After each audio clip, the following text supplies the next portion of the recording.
Hello guys, welcome to Vidyami. मेरा नाम है Yogesh Sinha and I hope कि आपकी तैयारी अच्छी चल रही होगी। तो आज का हमारा लेक्चर रहेगा गेट क्वेश्चंस। जितने भी आने वाले लेक्चर्स होंगे अभी फिलहाल के, वो जो भी पार्ट वाइज रहेंगे और वो सारे क्वेश्चंस आपके गेट के रहेंगे, ठीक है।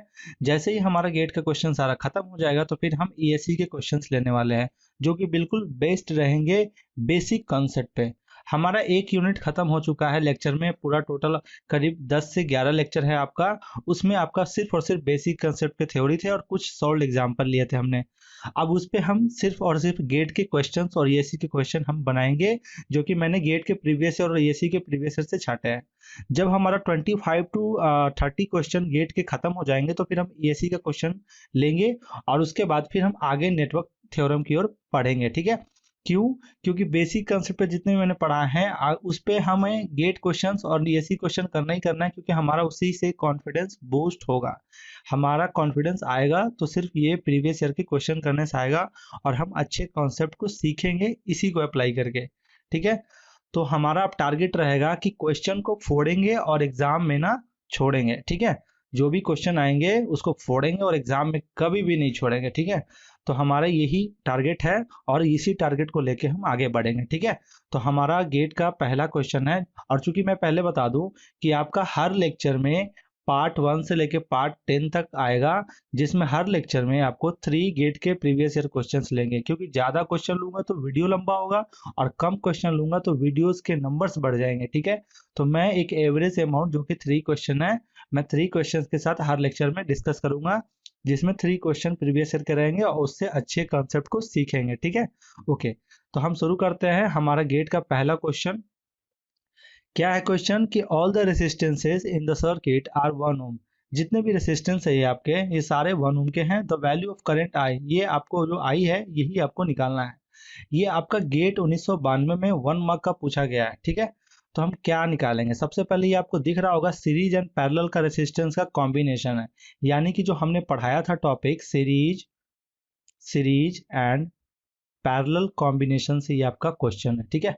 सीरीज एंड पैरेलल कॉम्बिनेशन में सबसे पहले आपको ये याद रखना था कि रेसिस्टेंस अगर सीरीज में हो, अगर रेसिस्टेंस सीरीज में हो तो क्या होगा formula? R equivalent is equal to R one plus R two plus R three, और ये कहाँ तक जाता था? आर एन तक। बट अगर पैरेलल कनेक्शन हो रेसिस्टेंस का तो फिर क्या फॉर्मूला होता था? 1 upon R equivalent is equal to 1 upon R one plus 1 upon R two plus 1 upon R three, और ये कहाँ तक जाता था? Up to plus 1 upon are N. तो ये आपका दो फॉर्मूला था। अब आपको यहाँ पे करंट निकालना है, तो करंट निकालने के लिए क्या हमें चाहिए? I is equal to V upon R, ठीक है। वी आपका दिया हुआ है, आर आपको निकालना है, बट यानी कि इसका मतलब पहले आर इक्विवेलेंट निकालना है। क्या करना है? हमें यहाँ से यहाँ तक के बीच का हमें आर इक्विवेलेंट निकालना है। आप ध्यान से आप देखोगे तो ये जो आपका यूनिट है, इतना पार्ट, ये सेम पार्ट आपका ये भी है, ठीक है। तो हम दोनों का बारी बारी से नहीं निकालने वाले, एक का निकालेंगे तो सेम इसका भी वैल्यू उतना ही आएगा यहाँ से यहाँ तक के बीच का, ठीक है। तो निकालते हैं। ये आपका पैरेलल कॉम्बिनेशन है, क्योंकि नोड आपका कॉमन है, दिख रहा है आपको। तो पैरेलल है तो पैरेलल में क्या होगा? इसका वैल्यू यहाँ पे 1 into 1, 1 plus 1 is equal to 1 upon 2। उसी तरीके से इसका भी वैल्यू कितना होगा? 1 अपॉन 2। अब जो ये 1 अपॉन 2 आया, ये आपका सीरीज में कॉम्बिनेशन हो गया, ठीक है। जो ये 1 अपॉन 2 आया, ये आपका इसके साथ 1 ओम के साथ सीरीज में है। तो फिर क्या होगा? तो फिर 1 upon 2 plus 1 is equal to 3 upon 2। Series में क्या होता है? जुटता है, ठीक है। तो जुट गया। तो 3 अपॉन 2 आपका टोटल कॉम्बिनेशन इसका आ गया कितना? 3 अपॉन 2। और सेम ये है आपका, तो ये भी कितना आ गया? 3 अपॉन 2। अब ये 3 अपॉन 2 और 3 अपॉन 2 यहाँ से नोड कॉमन है आपका, तो पैरेलल होगा। तो पैरेलल में 3 upon 2 into 3 upon 2 upon 3 upon 2 plus 3 upon 2 कितना हो जाएगा?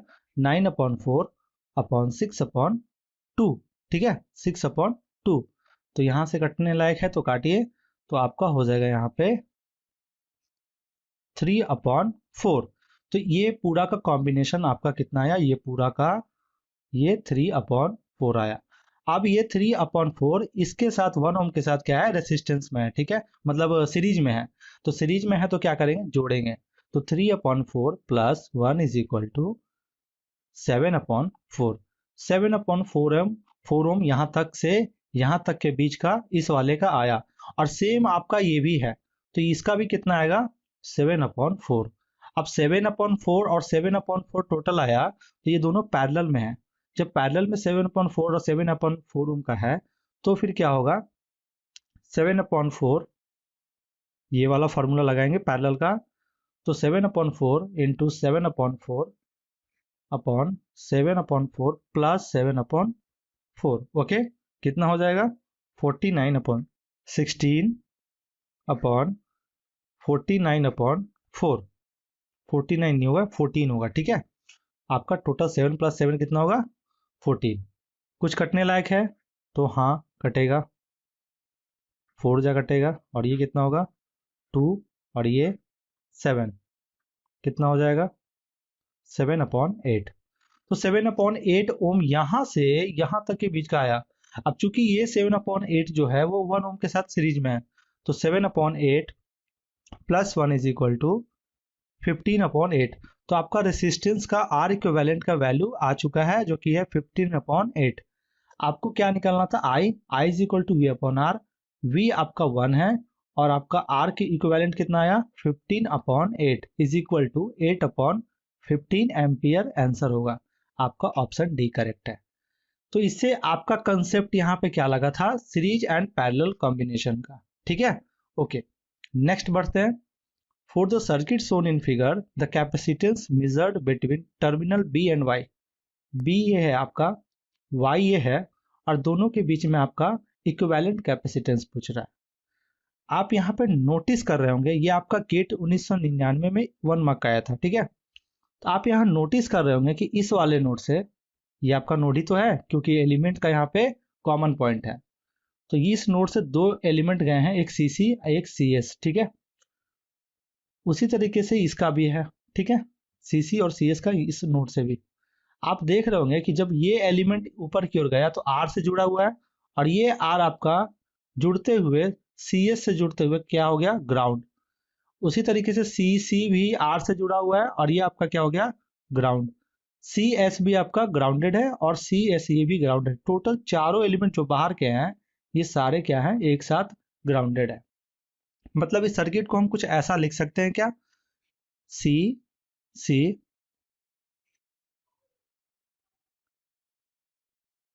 सी एस सी एस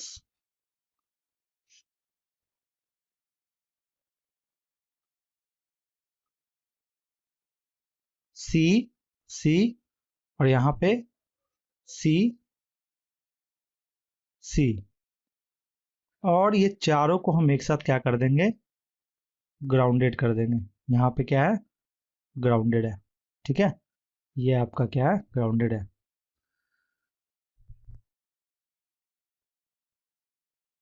जब ग्राउंडेड हो गया तो आपको दिख रहा होगा यहाँ, और ये आपका कौन सा पॉइंट हो गया, बी, और ये आपका कौन सा पॉइंट है, वाई। तो बी और वाई के बीच में आपको निकालना था। आपको दिख रहा है, समझ में आया क्या, अगर नहीं आया तो मैं फिर से बताता हूँ। आपका CC और CS और CS, ये चारों एलिमेंट क्या है आपका, यहाँ पे एक वायर से आपका ग्राउंड किया गया है। तो वही चारों एलिमेंट, ठीक है, जिसका कॉमन पॉइंट एक 2 का यहाँ है और 2 का यहाँ है, तो वही अनुसार मैंने लिया 2 का यहाँ। ये आपका सेम ही तो है, क्योंकि यहाँ पे कोई एलिमेंट लगा नहीं है, तो यानी कि पोटेंशियल यहाँ पे सेम है, इसलिए हमने इसे अलग कर दिया ताकि हमें अच्छे से दिखे कि ये दोनों क्या है, पैरेलल है। यहाँ सेम पॉइंट पे था, बट यहाँ हमने अलग कर दिया, ठीक है, क्यों, क्योंकि अच्छे से देखने में लगे कि हाँ पैरेलल है। सेम इस पॉइंट पे 2 एलिमेंट था, ये इसको मैंने अलग कर दिया, बट है सेम चीज, क्योंकि यहाँ पे कोई एलिमेंट नहीं है, पोटेंशियल आपका यहाँ पे सेम होगा इस दोनों पॉइंट पे, ठीक है। ओके, ये दिख रहा है आपको, ये दोनों क्या है, पैरेलल है। तो लगाते हैं यहाँ पे, पैरेलल में कैपेसिटेंस का अगर मैं फॉर्मूला लिखूं, तो सीरीज में कैपेसिटर का फॉर्मूला क्या होता है, इक्विवेलेंट कैपेसिटेंस का 1/C equivalent is equal to 1/C1 plus 1/C2, और ये जाएगा कहाँ तक, 1/CN। और अगर पैरेलल की बात करूं तो क्या फॉर्मूला आता है, C equivalent is equal to C1 plus C2 up to कहाँ तक जाएगा, Cn तक। तो यहाँ पे पैरेलल कॉम्बिनेशन लगाना है हमें। तो पैरेलल कॉम्बिनेशन में हमको क्या करना है, कैपेसिटर को जोड़ देना है। तो CC plus CS, same thing, ये दोनों पैरेलल हैं तो इसको भी हम करते हैं क्या, पैरेलल है तो जोड़ते हैं। तो CC प्लस CS। अब ये आपका एक इक्विवेलेंट एक कैपेसिटर में कनेक्ट हो गया, एक कैपेसिटर में कन्वर्ट हो गया, और ये भी आपका एक कैपेसिटर में कन्वर्ट हो गया। अब चूंकि ये आपको दिख रहा होगा कि यहां से शुरू होगा, ये आपका एक ही है। अब इसको आप इमेजिन करना कि ये दोनों का कॉम्बिनेशन एक हो गया। तो सपोज कि यहां से शुरू होगा और यहां से चलते हुए यहाँ पे खत्म होगा, तो आपका ये क्या चीज में है, सीरीज में है। तो सीरीज में आपका क्या होता है, ये दोनों मल्टीप्लाई होगा अपॉन CC प्लस ये S होगा, CS plus CC plus CS, multiply करते हैं तो आपका टोटल हो जाएगा CC प्लस CS का whole square upon 2 times CC plus CS। एक बार में ये कट जाएगा तो कितना बचा, CC प्लस CS अपॉन 2। तो इसका टोटल कॉम्बिनेशन आपका निकल चुका है, ये दोनों का कॉम्बिनेशन हमने निकाल दिया सीरीज के थ्रू। अब आप इमेजिन कर रहे होंगे कि यहाँ पे और यहाँ के बीच में आपका वैल्यू ये आ गया है जो कि पैरेलल है इसके साथ। सपोज कि ये आपका आया ये वाला वैल्यू और ये पैरेलल है आपके इसके साथ। इसका वैल्यू कितना है, ये वाला, ये वाला का वैल्यू कितना है, ये वाला, और ये पैरेलल इसके साथ। तो क्या करेंगे, पैरेलल वाला कॉम्बिनेशन लगाएंगे। तो इसको जोड़ेंगे, फिर से लिख लेते हैं CC प्लस CS अपॉन 2, और ये पैरेलल है किसके साथ, C के साथ। तो C कितना हो जाएगा, टोटल हो जाएगा 3CC प्लस CS अपॉन 2। तो आपका कौन सा ऑप्शन मैच कर रहा है, ये वाला। तो यहां भी हमने सीरीज एंड पैरेलल कॉम्बिनेशन का रूल लगा के हमने इसे सॉल्व किया, ठीक है। तो हमने कैपेसिटर का और रेसिस्टेंस का 2 क्वेश्चन जो हमने लेक्चर में सीखे थे उसका हमने अप्लाई कर लिया। ओके, अब नेक्स्ट क्वेश्चन करते हैं जो कि इस लेक्चर का लास्ट क्वेश्चन होगा। 2 इनकैंडेसेंट लाइट बल्ब। अब इनकैंडेसेंट क्या है, अगर आप लोग जानते हैं तो अच्छी बात है, नहीं जानते हैं तो कोई वरी करने की जरूरत नहीं है। ये आपको नेटवर्क थ्योरी में डिटेल में नहीं पढ़ना है, इंस्ट्रूमेंट एंड मेजरमेंट में अच्छे से पढ़ेंगे। फिलहाल के लिए आप इसको सिर्फ इतना समझो कि लोड है, और लोड मतलब आप ये समझो कि रेसिस्टेंस, ठीक है। जहां पे आर है वहीं लोड है, ठीक है। आप सिर्फ इतना समझो। लेकिन अगर ये थोड़ा सा हिंट देना चाहूँ तो ये एक बल्ब होता है जिसमें इनर्ट गैस भरा जाता है। वो इनर्ट गैस में जब हम हीट देते हैं तो वो आयोनाइज होकर वो लाइट इमिट करता है। तो फिलहाल के लिए आप सिर्फ इतना समझो कि ये इनकैंडेसेंट लाइट बल्ब जो है वो लोड है, और लोड का मतलब आर है। Okay, 2 incandescent light bulb of 40 watt and 60 watt. 2 light bulb है जो कि 40 वॉट है एंड 60 वॉट है, rating are connected in series. ये दोनों जो बल्ब है ये दोनों आपका सीरीज में कनेक्टेड है across the same mains. Main का सप्लाई सेम है बट दो आपका बल्ब जो है वो सीरीज में कनेक्टेड है, ठीक है। देन ये आपका 4 ऑप्शन है। Bulbs together consume 100 what, bulbs together consume 50 what, the 60 watt bulb glows brighter, the 40 watt bulb glows brighter। कौन सा ज्यादा ब्राइट होगा, ज्यादा चमकेगा, ज्यादा जलेगा, और या फिर कौन कंज्यूम करेगा 100 वॉट ज्यादा कंज्यूम करेगा, ये दोनों मिलके, या फिर ये दोनों कंज्यूम करेंगे 50 वॉट। तो ये आपका 4 ऑप्शन है। गेट 2001 में 1 मार्क्स का पूछा गया था, इसे आप कैसे सॉल्व करेंगे। एक्चुअली मैंने ये चीज को आप देखेंगे तो ये इनकैंडेसेंट बल्ब मैंने बताया नहीं है, बट यहाँ पे मैंने बोला कि आपको सिर्फ इतना समझना है कि ये बल्ब मतलब लोड, और लोड मतलब आपको समझना है आर। आपको जरा सा भी बेसिक आइडिया होगा तो यहाँ पे थोड़ा सा डिस्कस कर लेते हैं कि किसी का भी अगर पावर निकालना होता था तो V इंटू क्या करते थे, आई करते थे, ठीक है। कितना पावर डिलीवर करेगा या एब्जॉर्ब, तो हम ऐसे ही तो निकालते थे, power is equal to V upon V into I. Okay, एक और इसका फॉर्मूला होता है V स्क्वायर अपॉन आर, और एक और फॉर्मूला होता है आई स्क्वायर इंटू आर। हमें ये सिर्फ ये दोनों का काम लेना है और हमारा ये क्वेश्चन सॉल्व हो जाएगा। यानी कि आप समझे कि ये क्वेश्चन जो है ऐसा कुछ इसमें नया चीज नहीं है जिसे हम ना पढ़े हों, ठीक है। तो हमने जो पढ़ा है उसी से अप्लाई करेंगे, इसलिए मैंने इस क्वेश्चन को चूज किया है, ठीक है। क्या कहता है कि दो बल्ब है, हम इस बल्ब को मान लेते हैं कि लोड है जो कि आर है, ठीक है। तो एक आर की तरह ट्रीट करेंगे। सपोज यहाँ पे एक मेन सप्लाई है, ठीक है, और ये आपका बल्ब है जो कि रेसिस्टेंस की तरह मैंने आपको बोला है कि मान लीजिए फिलहाल के लिए, ठीक है। और होता तो लोड ही है ना, क्योंकि वो तो करंट को कंज्यूम करता है, वोल्टेज को ड्रॉप करवाता है, ठीक है। तो वहां पे तो है तो लोड ही ना। बट अभी फिलहाल के मैं कहता हूँ कि ये आपका दोनों जो बल्ब है वो आप मान लो कि वो समझो लोड लगा हुआ है, तब आपको समझने में ज्यादा आसानी होगा, ठीक है। तो ये आपका दोनों बल्ब सीरीज में जुड़ गया। अब सीरीज मैंने जब पढ़ाया था, जब मैंने सीरीज पढ़ाया था सीरीज का, उसमें क्या सेम होता है?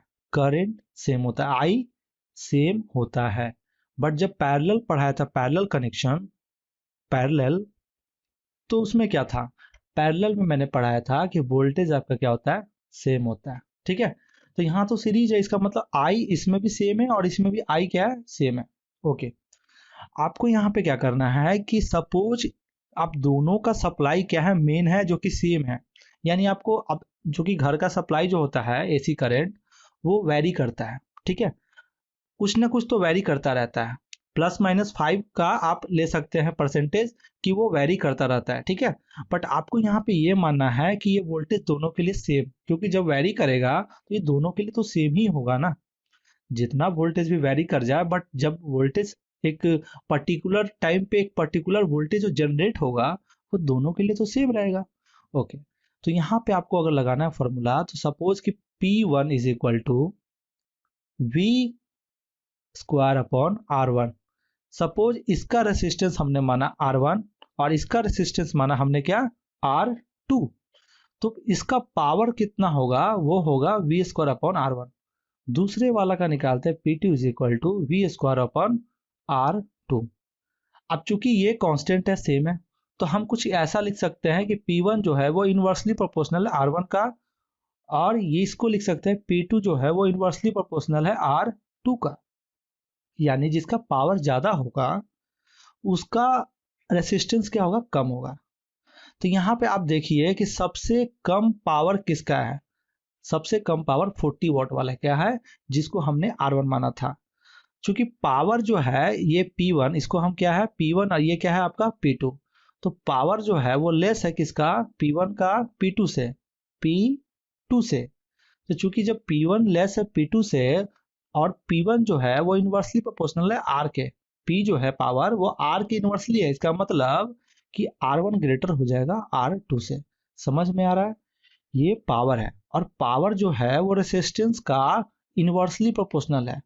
तो वही इनवर्सली जब हमने लगाया तो P1 के जगह पे जब R1 रखेंगे तो ये इनवर्सली है, इसलिए इसका इनइक्वालिटी जो है वो चेंज हो जाएगा। तो वो जो इस साइड था ऐसे, वो अब किस साइड हो जाएगा? ऐसे, ठीक है। ओके। तो यहाँ पे आपका ये निकल गया कि हाँ भाई, ये जो 40 वाट का जो बल्ब है इसका रेसिस्टेंस R1 इसके वाले रेसिस्टेंस R2 से क्या है? R1 ज्यादा है, ठीक है। तो ये समझ में आ गया। ओके।